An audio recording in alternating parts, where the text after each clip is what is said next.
Welcome back to our YouTube channel, ladies and gentlemen.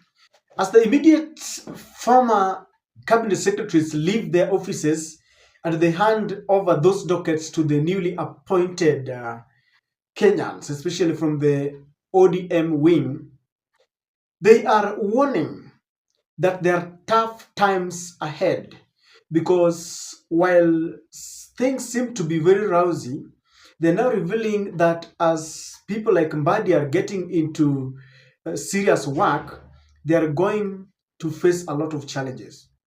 Now, one man, Professor Njuguna Ndungu, was heading the treasury docket, today dropped a bombshell. And it did start today.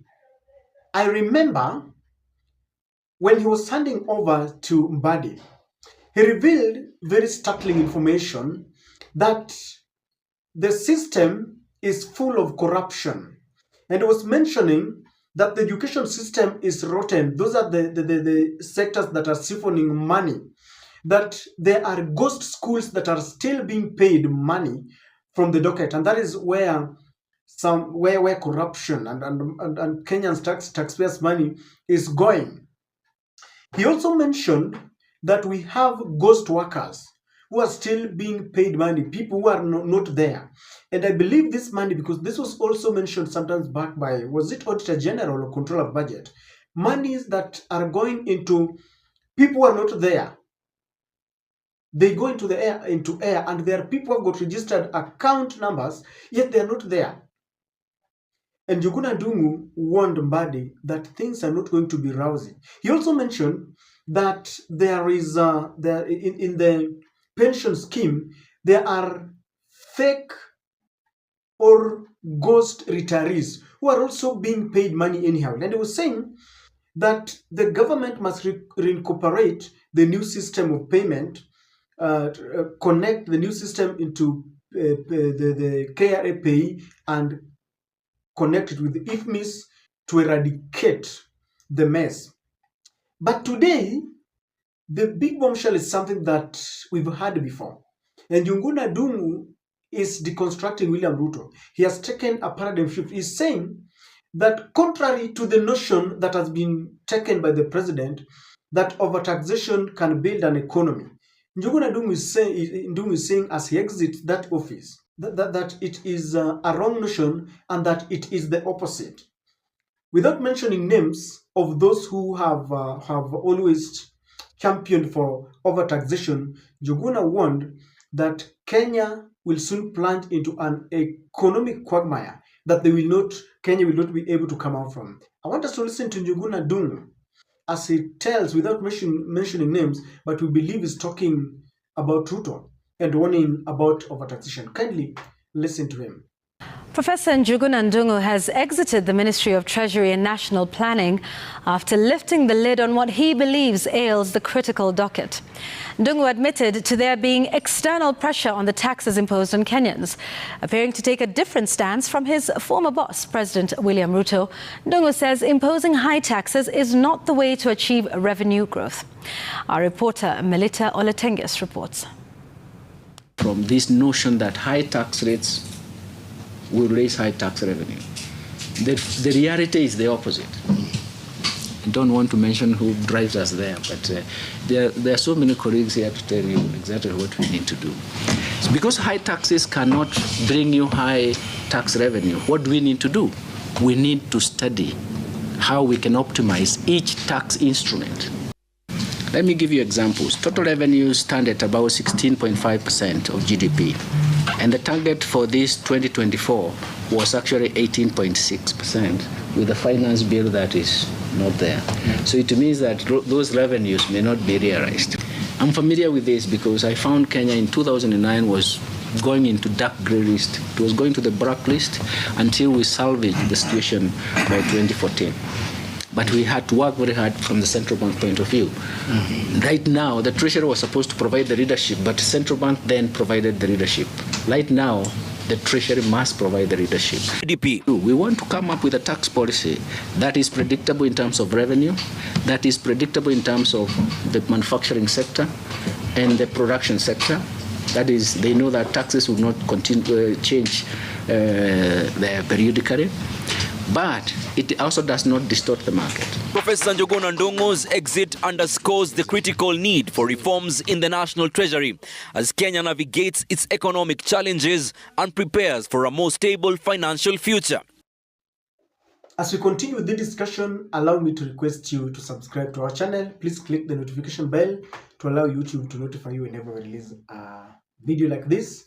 Thank you very much for your continued support. Please give this video likes to continue supporting it. Ladies and gentlemen, one would wonder, why is Njuguna Ndungu talking now? And I believe that it is partly because when you are in government, there is a collective responsibility. You cannot start speaking about this when you are part and parcel of the government. So he was supporting it. I don't know whether he knew from the onset that this was a wrong thing by introducing overtaxation, but it's better late than never. I wish he would have come out when he was still in that docket and say that I'm in this docket, but things are not working because we have ghost workers, we've got ghost retirees, we've got ghost schools. He was in that docket and he's saying that they have been siphoning money and he's been in charge. So it means he's been in charge of a Russian government paying out money erroneously to people who don't exist. But then it is good that now that he has exited, he is telling us. Number two, he's talking about overtaxation, something that William Ruto came up with. And he's saying that he doesn't want to mention names, but we know that he is talking about William Ruto. People have cried out. And he's saying that our problem is not even the collection of revenue, but how to use it. This has always been our problem. There is a lot of corruption. There is money in the country. If you talk to people who have worked in the government, they will tell you that there is a lot of wastage. And this has been corroborated by the Auditor General and Controller of Budget. You've seen them allocating money to the offices of the First Lady, Second Lady, and the wife to our Chief Cabinet Secretary, Mbadi. And you've seen how they acquire some money apparently to renovate State House and all this, as if that is a priority. And then you also understand that the other day William Ruto was on a 5-day tour in US, and that the aeroplane, the jet that he acquired, was costing Kenyans 200 million Kenya shillings. And this tells you that our problem has never been collection of revenue. We try, but how to use that money has been the problem. And Njuguna is telling John Mbadi that you have a task ahead of you.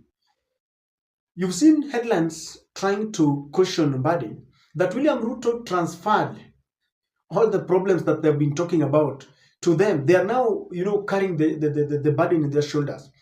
Mbadi has been criticizing the government, and we know how corruption has bedeviled our country.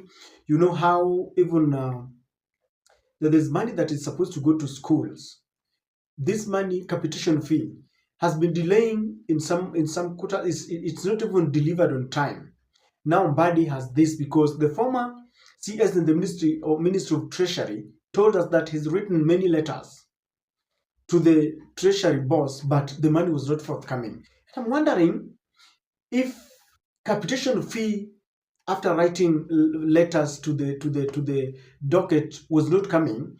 Yet Ndungu is telling us that there are some ghost workers, and maybe the reason why it was delaying is because of the schools that he feels are ghost schools, and we need a proper audit. I'm even wondering why we still have fake schools, fake employees 2 years into the line. If William Ruto was serious, this is something that he would have dealt with immediately he got to power, because he talked of a plan.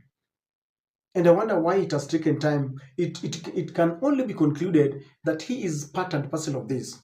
The other institution that has been mentioned without even calling names is the IMF.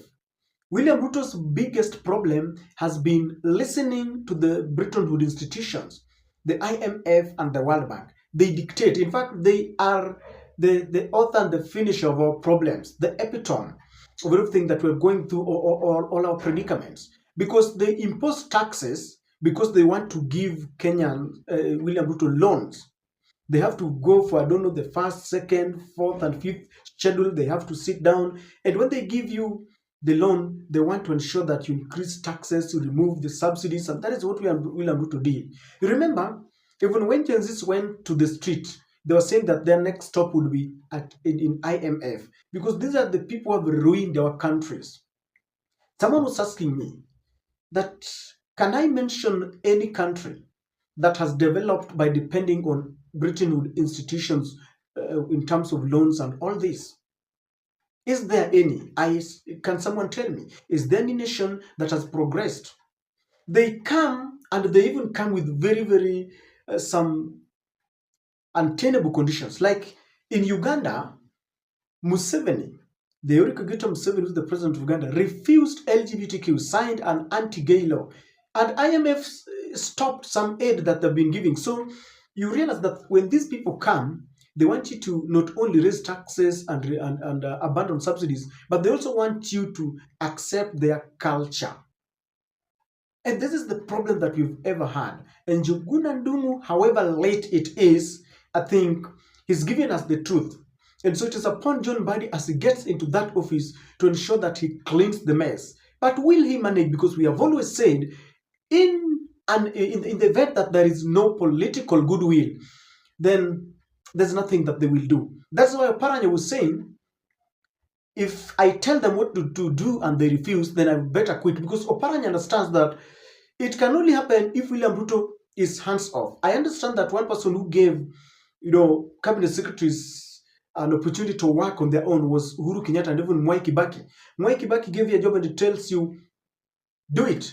And that's why people like Michuki managed to introduce all those laws into policies, into seatbelt, brakes. I don't know. You remember how the rot in the roads was eradicated because Kibaki had allowed Michuki to work. You remember how the late Professor Magoha was given time to do what they want to implement their policies. I understand, because this has come from those who are working with William Ruto, that he is micromanaging them because he doesn't want you to take mileage. That's why William Ruto would take his time to go and negotiate for domestic workers. I mean, as a president, traveling to go and negotiate for domestic work. It's funny, it's very funny. And so, ladies and gentlemen, the former CS is spot on. We cannot rely on overtaxations. We cannot rely on loans. We cannot keep on listening to Bretton Woods institutions. We have to sit down, and John Mbadi must sit down with these think tanks and implement all those he's been criticizing the government. But it comes with a warning. Let John Mbadi understand that Kenyans are watching him, and he must tell Ruto to let him implement his policies. History will judge him, because we are waiting. Do you agree with Njuguna Ndungu? I know you are saying, why didn't he do it? But he has done it. What do you think, ladies and gentlemen?